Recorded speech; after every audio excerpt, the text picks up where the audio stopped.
We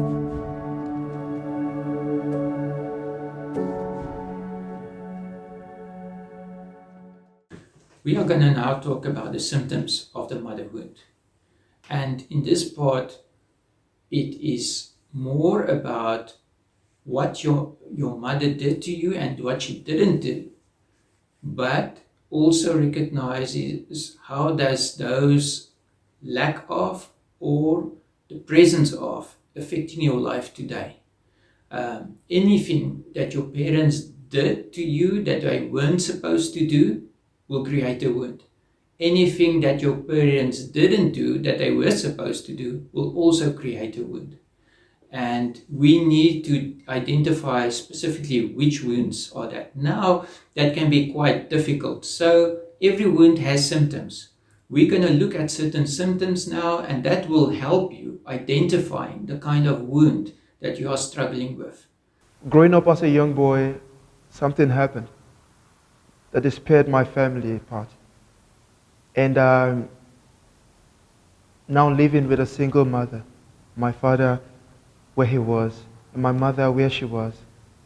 And it really had a strong impact in my life. That as a young boy, I had so much insecurity in my life.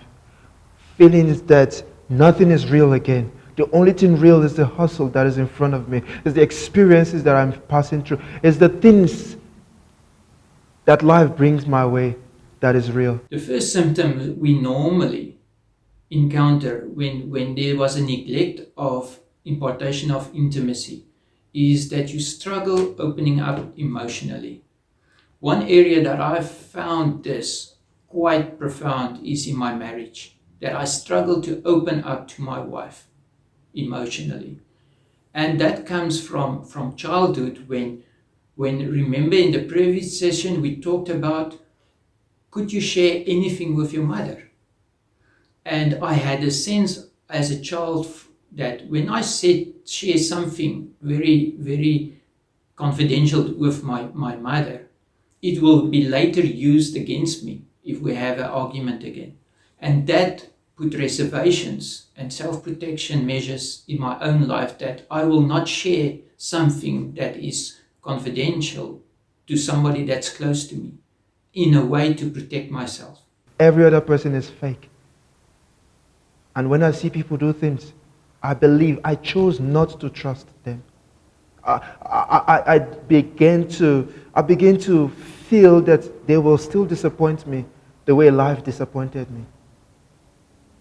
And I had most of the symptoms standing right here before me.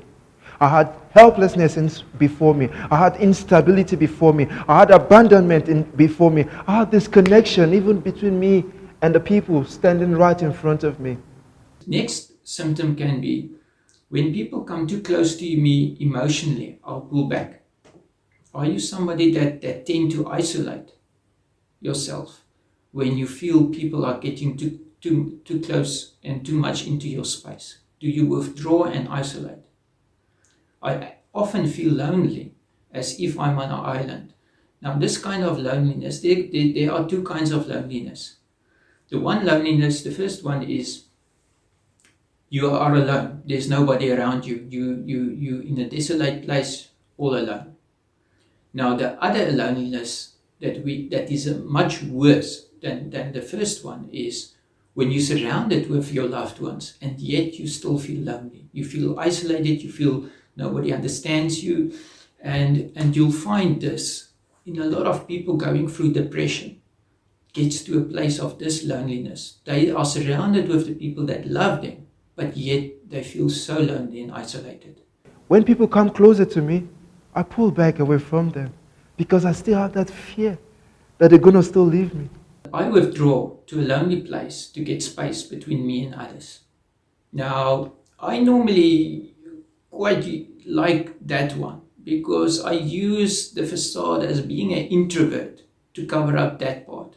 Because as an introvert, I like to be by myself, not with people, because people make me tired.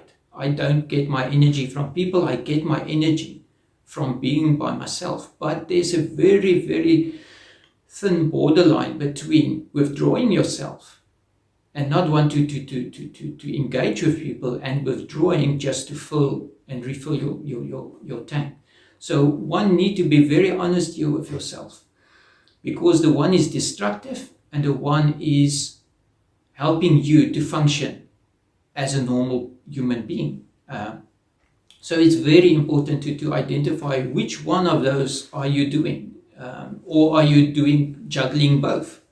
And we need to deal with it, because you cannot choose to withdraw from people because you don't want to engage with them. It makes you more feel comfortable if you withdraw than engaging people. It's just not a healthy way of doing things. And I, for a bigger part of my life, have been guilty of doing that.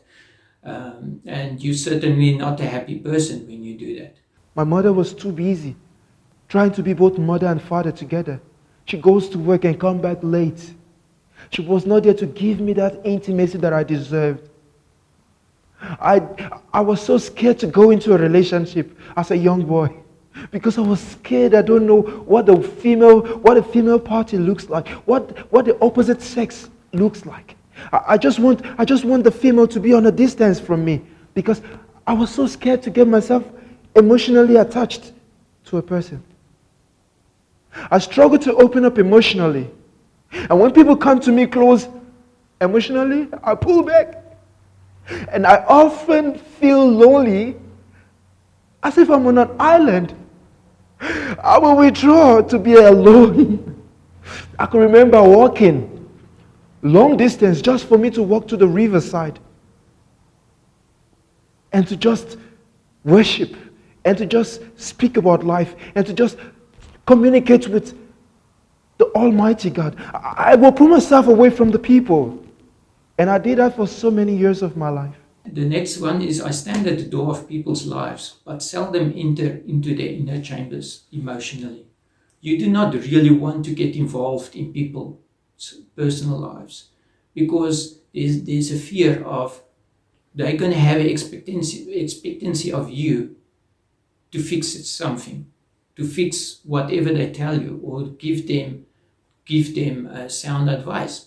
And if you doubt yourself in your ability to be able to help someone, to have the wisdom to give them sound advice, you're going to have this fear of failure. And that fear of failure causes you to withdraw emotion, because you doubt your worth as a person, as a friend, and that value you can contribute to somebody else's life. So fear is causing you to withdraw. And I will stand at the door of people's life, but I will seldomly walk in. I will seldom walk into their life, because I was scared. Am I going to be a barrier? Am I going to be a hindrance? Am I going to be a liability on another person's life? I show sign of orphan spirit. Several times I will miss my step, and I will do all that I can to make people feel that just for me to get approval. I will want to make everybody impressed, but I will not go close to them emotionally. I will not want them to speak something to me that will make me open up emotionally to them. Now, this is one of the symptoms that can create one of the most emotional turmoil in a person's life. It can cause you to have a gypsy mentality through life. You cannot stay for a long period of time in one place in your life. You're all constantly moving, seeking greener pastures. And it's just because of the sense of that you do not feel you fit in where you are currently at. Whether it's with your family, whether it's among your friends, job-wise, in all areas of your life, this thing can manifest itself. Now, the reason for this is your perception of yourself. You're not good enough. You feel not good enough for the people that you surround yourself with. You're not good enough for the tasks that are your responsibility. And you also interpret through your perception other people's perceptions of you. And that might not be always the right perception, because we tend to think about others the way we tend to think about ourselves. And we translate that through our own personal language, that our self-talk, the things we tell ourselves, and we think other people think the same way about us than what we think about ourselves. So that all contribute to having an orphan spirit, that you feel that you are a person of no value, and you're constantly searching for a place of belonging, because every person needs to find a place of belonging. And this other one, the neglect of nurture and care from my mother. My mother walked the journey with Christ with me. She taught me the way of God. And I cannot remember the day I said, I accept Jesus as my Lord and Savior, because I have grown with Jesus all my life. But that nurture time was not there. But that time for care, whereby she will call me in her intimate room and say to me, my son, listen to me. The words that she will say to me is words like, she became my father and my mother together. She'll say to me words like, if you have sex with a woman that you are not married to, you will impregnate her. And that made me scared of women, because I felt every woman around me I'm going to impregnate. She fixed values in my head that helped me live a careful life. So careful that I was unable to get myself emotionally attached to people. I most times feel lonely in my pain, and I don't share with you. I do not heed to anyone else to share my pains with. No. I react with strong emotion when I feel that people are not communicating with me. And I most times feel that I'm in charge, even when I am not. Another neglect I discover in my own life is the neglect of social guidance. I am ignorant. I used to be ignorant of the life of people around me, until I discovered that if I do not work on it, it will keep working against me. I struggle to think and function broader than my own world, because I know when I do, I will hit anything that comes my way above my boundaries. I scored low on emotional intelligence when it comes to being connected with people emotionally. I scored low on emotional intelligence when it comes to managing the emotions of others. I struggle with supporting others. I struggle with playing second fiddle. I struggle with submission. I struggle with moving with others to support a cause that is not my initiative. You cannot encourage people to become part of somebody else's initiative, because you feel it's not yours. And because it's not yours, you don't have any part to play in it. And why should you make the effort of getting other people involved in someone else's initiative if it's not your own? Because you are seeking the recognition. You want the recognition. So you will put a bigger effort in your initiative of getting people on board, because at the end it will be you getting the recognition.